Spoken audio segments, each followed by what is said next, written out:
त्यो प्योर कोदोको जाँड अनि यहाँ रक्सी पार्ने रेडीमा छ। लिम्बू निलाई सस हो।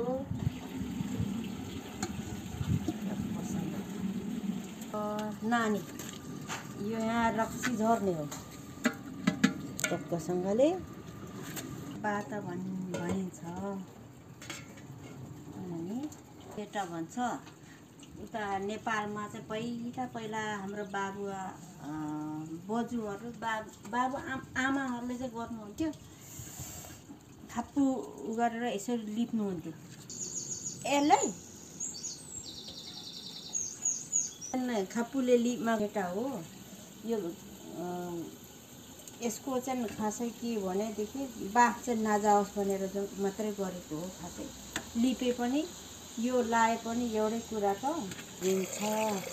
अनि यो पानी चाहिँ तातेपछि फेरि चिसो पानी लाउने, यो तातो पानी चाहिँ फाल्ने।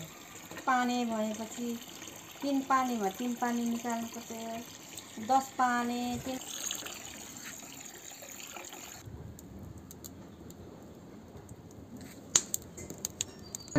पानी भयो। अब निकाल्ने कति परेको नि 3 पानी रक्सी।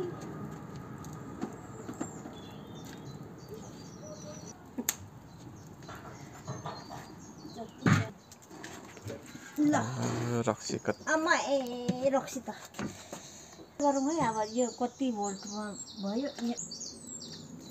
आमा यहाँ आएन। ल 3 पानी यसरी झरर गर्छ। कस्तो लाग्यो? लु कस्तो लाग्यो? 70 भोल्टको अब 3 पानी यस्तो हुन्छ। ल